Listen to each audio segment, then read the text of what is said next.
जैसे आपने सत्यमेव जयते किया, जी जी जी जी। आप वो कहते हैं इसमें सिर्फ हिंदुओं की कुरीतियां, हिंदुओं की प्रॉब्लम्स उठाई, इसमें मुसलमानों के बारे में कुछ नहीं कहा।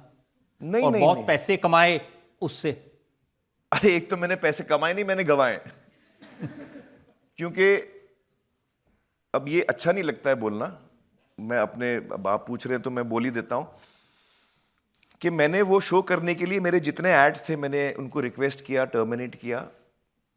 बहुत बड़ी रकम थी, ये सब चीज़ें मैं, मतलब जो मेरी अपब्रिंगिंग है, मेरी अम्मी ने जो सिखाया, मैं ये सब बोलना बड़ा मुश्किल होता है मेरे लिए, लेकिन बहुत बड़ी रकम थी।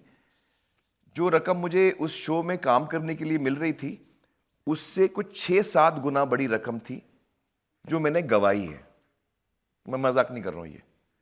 और मेरे जो आसपास के जो मेरी टीम है वो बहुत नाखुश थी मुझसे कि आप अपना नुकसान करा रहे हैं। एक तो आप फिल्में नहीं करते, ऊपर से आप शो कर रहे हो जो मतलब गेम शो नहीं है, आप सोशल मैसेजेस का शो कर रहे हो, ऊपर से आप अपने पैसे गंवा रहे हो, आप अपने पैसे लगा रहे हो, तो ये आप गलत कर रहे हो। खैर ये अलग बात है, लेकिन मैं अब शो की बात करता हूँ। शो पे हमने समाज की विषयों पे हमने रोशनी डालने की कोशिश की है, हमने खुद समझने की कोशिश की है कि हमारे समाज में क्या क्या तकलीफें हम सामना करते हैं। आप हिंदू होंगे या मुसलमान होंगे, वो दोनों चीज़ें आप, हम तो एक ही देश में रहते हैं, हम एक ही समाज में रहते हैं। तो जो चीज़ें समाज में हमें तकलीफ देती हैं तो वो हिंदुओं को भी देती हैं, मुसलमानों को भी देती हैं, सिख को भी, ईसाई को भी, सबको वो तकलीफें होती हैं। तो उस शो में बल्कि मेरे ज़्यादातर टॉपिक्स थे, I think on women's issues काफ़ी टॉपिक्स थे। तो वो तो दोनों मज़हब के विमेंस में वही इश्यूज़ हैं। आप डोमेस्टिक वायलेंस ले लीजिए, ये सारी चीज़। तो उस शो में तो ऐसा बिल्कुल धार्मिक तो बिल्कुल नहीं था। हाँ, अब ये तो लोग सोचेंगे कि ये कैसा आदमी है कि ये अच्छी भली अच्छा मुझे अच्छा याद आया, आपने देखिए सॉरी सॉरी, आपने वो फिल्म देखी है सीक्रेट सुपरस्टार? वो उनका मजहब क्या है फिल्म में, जरा बताइए मुझे। तो मैं क्या कह रहा हूं फिर?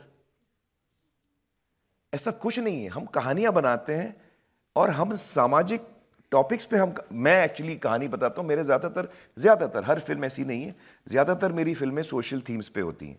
और वो क्यों होती हैं? मैं भी सिंगिंग एंड डांसिंग कर सकता हूं, मेरे फिल्मों भी आइटम गाने हो सकते हैं, मैं भी सिर्फ एक्शन फिल्में कर सकता हूं। किसी ने मुझे रोका है? मुझे तो सारे डायरेक्टर्स, प्रोड्यूसर्स, ये सारा, मैं जो फिल्म करना चाहूं कर सकता हूं। फिर भी मैं सामाजिक फिल्म क्यों चूज करता हूं? क्योंकि मेरे दिल में हमारे समाज के लिए, हमारे देश के लोगों के लिए बहुत प्रेम है और मैं चाहता हूं कि हमारी जिंदगी बेहतर हो। तो मैं तारे ज़मीं पर बना रहा हूं। जब मैं तारे ज़मीं पर बना रहा हूं, मेरे आसपास के लोग मुझे कहते हैं आप क्या डॉक्यूमेंट्री बना रहे हैं, लर्निंग डिसेबिलिटी, डिसलेक्सिया, ये क्या है, कौन देखेगा? और आप इंटरवल के बाद आ रहे हैं फिल्म के अंदर, तो ये फिल्म तो आपकी नुकसानदेह होने वाली है, कोई नहीं देखेगा, फ्लॉप हो जाएगी। बट मुझे बनानी है वो, क्योंकि वो बहुत इंपॉर्टेंट टॉपिक है। आप सोचिए, लाखों बच्चे हमारे देश में हैं जो आज तक सफ़र करते थे, परेशान होते थे, उनको डांट पड़ती थी, उनको मारा जाता था, उनको बेइज्जत किया जाता था। तो ये फिल्म मेरे लिए बहुत ज़रूरी थी कि भाई ये हमारे बच्चों का सवाल है, हमारे माँ बाप का सवाल है। माँ बाप को भी पता चलना चाहिए कि मेरे बच्चे को तकलीफ है, उसको डांट की ज़रूरत नहीं, उसको मेरे मदद की ज़रूरत है। तो ये तो मैं देश के लिए काम कर रहा हूँ। आप समझ रहे हैं? जावेद अख्तर कहते हैं कि किसी फिल्म को फ्लॉप करने के लिए उसमें जो जो कुछ चाहिए होता है वो आप अपनी फिल्मों में डालते हैं, उसके बाद भी वो फिल्में सुपरहिट हो जाती हैं। हाँ, मुझे याद है जावेद साहब ने लगान के वक्त हमें बहुत बोला था कि ये फिल्म मत बनाइए, ये कामयाब नहीं होगी। और मतलब एक आध घंटे तक तो उन्होंने हमको नसीहत की थी, हमें समझाया था कि ये फिल्म मत बनाइए, कामयाब नहीं होगी। लेकिन मुझे वो फिल्म बहुत पसंद है, लगान। जो कहानी थी मुझे बेहद पसंद थी, तो हमने तो बना ही दिया। लेकिन देखिए, ये जावेद साहब का बड़प्पन है, ये जावेद साहब का बड़प्पन है कि वो ये चीज़ पब्लिकली भी बोलते हैं कि मैंने आमिर को रोका था लेकिन आमिर नहीं सुना, उसने बनाई और देखो कितनी कामयाब हुई। तो जी हाँ, वो एक दफ़ा ऐसा हुआ है। नहीं, कई दफ़ा ऐसा हुआ अच्छा। है।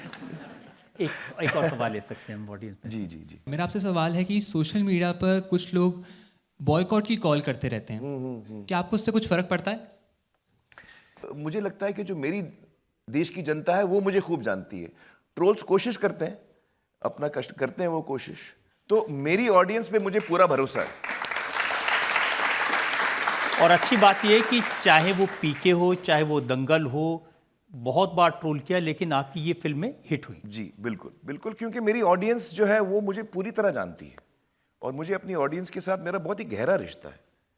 और ये रिश्ता सिर्फ फिल्मों से नहीं है, ये रिश्ता है जिस तरह से मैंने अपनी ज़िंदगी भी जी है। हाँ हाँ, मुझसे गलतियाँ हुई, किससे नहीं होती हैं, मुझसे भी गलतियाँ हुई हैं, लेकिन मैं अपनी गलतियों से सीखा हूँ।